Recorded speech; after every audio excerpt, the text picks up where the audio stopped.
Good morning, everybody. Welcome to Penn Vicarage on this lovely sunny Monday morning. Hope you've had a lovely weekend, and thank you for joining us as we go through continuing our adventure through the remarkable book of the prophet Isaiah. And today we are in a short little chapter today, chapter 39. So without further ado, here we go. Isaiah chapter 39.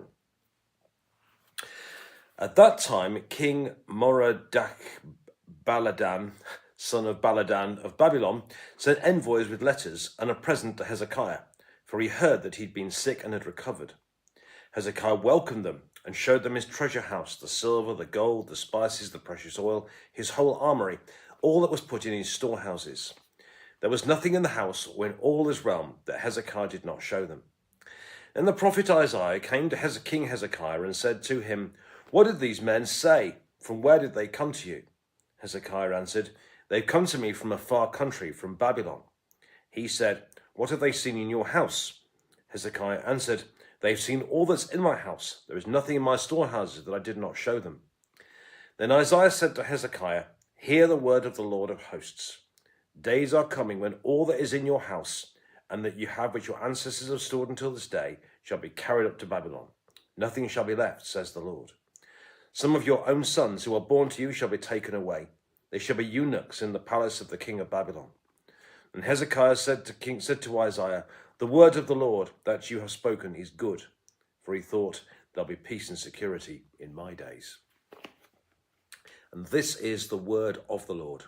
Thanks be to God. Right, okay, this is quite complicated. I'll try and explain to you, give it my best shot. So, picking up in chapter 38 yesterday, King Hezekiah had been very, very ill to the point of death, and he had prayed to God, and God had healed him, which is fantastic. Anyway, in chapter 39, he has some visitors from a place called Babylon, which is in kind of modern-day Iran, Iraq, that kind of modern-day Iraq, really. Okay. And there were essentially two reasons why the Babylonians came to visit. Firstly, because they were impressed by the fact that he had been ill and got better. I mean, who doesn't like hearing a good news story? Who doesn't want to be impressed by the power of God kind of thing? So they kind of visit partly because they are impressed by the healing and they want to sort of find out for themselves.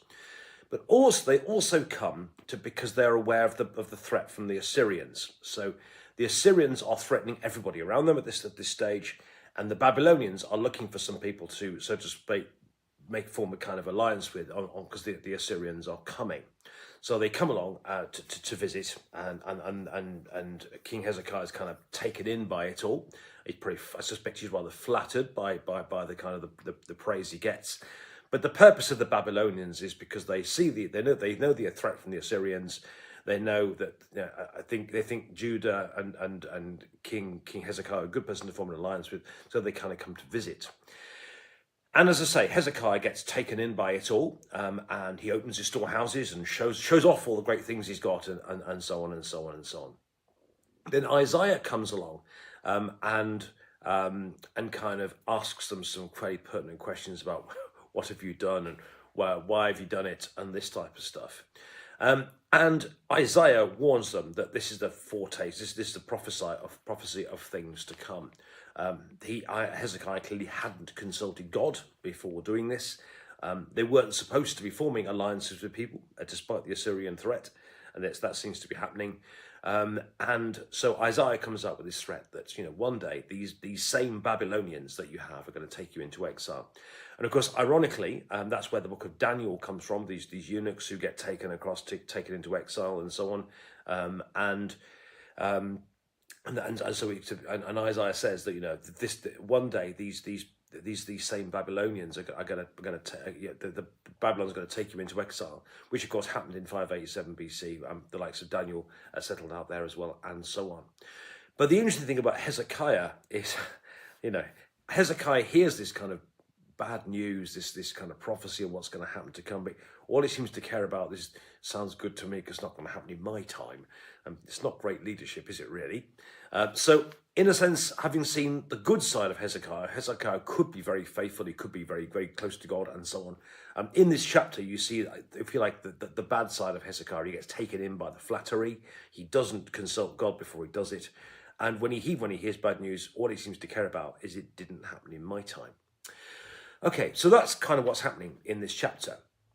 But the really interesting thing about this is in chapter 36, 37, 38, and 39 is the chronology of it. Because in a sense, it seems to have got things in the wrong order. Because in chapter 38 and 39, you have the threat of the coming Assyrians. Yet in chapter 36, 37, you have the Assyrians when they've actually arrived. So you've got the threat after the actual arrival, which in a sense it should be kind of chronologically, it should really be in the other way around. So why do you have it seems to be you've got it the wrong way around, because you've got when they actually arrived in 36, 37, you've got the threat of them arriving in 38, 39. So in a sense, it seems to be kind of the wrong way around. And that's because at the end in chapter 39, you have a change there's like a massive change in the book of the prophet Isaiah. It's almost like opening a brand new chapter. It's almost completely different.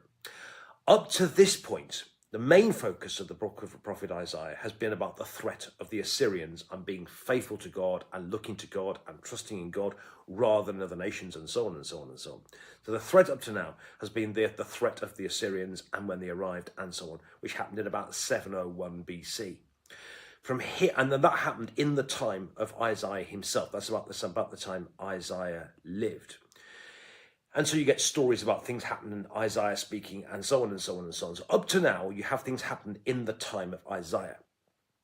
What happens from here on in, after chapter 40, and the whole focus changes from here on in, that what's happening up to now has been in 701 BC. Now it goes on for more than 100 years. Because in 587 BC, which is 120 odd years later, the Babylonians, the same people that came to visit in this chapter, took them away into exile. Ignominious exile, and as Isaiah prophesied, exactly what happened. But the interesting thing is it actually all happened over 100 years after Isaiah died. So what you've had up to chapter 38 is what's happening now in Isaiah's time. What you have from here on in is referred to later on now. From here on in is what happened about 100 years after Isaiah died. And there are various schools about this. There are a traditional school who would say that it's prophecy, that God told Isaiah what to say, and Isaiah said it, so they're the words of Isaiah speaking about something which happened 100 odd years after he died. Another school of thought says that there was a kind of Isaiah school of thought who wrote later about Babylon and so on, because some of the details about Babylon are quite tight and are quite detailed for something that happened 100 years after Isaiah died. So what you have up to now is you have lots of stuff about, and Isaiah actually involved in discussions and so on and so on. He obviously speaks to Hezekiah and so on. But from here on in, and you know things are happening over 100 years after Isaiah died. So in a sense, up to now, you have narrative, you have story. What you have from here on in, after chapter 40, is prophecy. Isaiah's involved before, because that's the time he lived. What you talk about now, after here on, is stuff that happened years and years later. So up to now, you have the threat of the Assyrians and so on, about faithful to God. Later on, you've had, after the people have been taken into exile, what happens after that, if you follow me. So up to now, it's been the Assyrians. Now the focus is the Babylonians. What's happening now is that there's trouble coming because you're not trusting in God. What's happening later is after they've been taken into exile, it's God purifying them and bringing them back. And there's the whole new chapter. So, in a sense, you've got up to chapters 1 to 39 are about the Assyrians and threat and so on. After that, you have after exile and God bringing them back and so on and so on and so on. What you have up to now is stuff before 701 BC. What you have after here is what happens after 587 BC. That's why this chapter is very, very important. And that's why you have the chronology of 36, 37, 38 in a sense the wrong way around, because now you've gone from Assyrians talking about Babylonians, and you get the picture. I think I've made my point. Friends, have a lovely day. Thanks for watching. I hope you found that helpful in the reading of Isaiah. God bless you. God be with you today. Have a lovely day. And by the way, tomorrow is a gorgeous chapter. Have a lovely day. Thanks.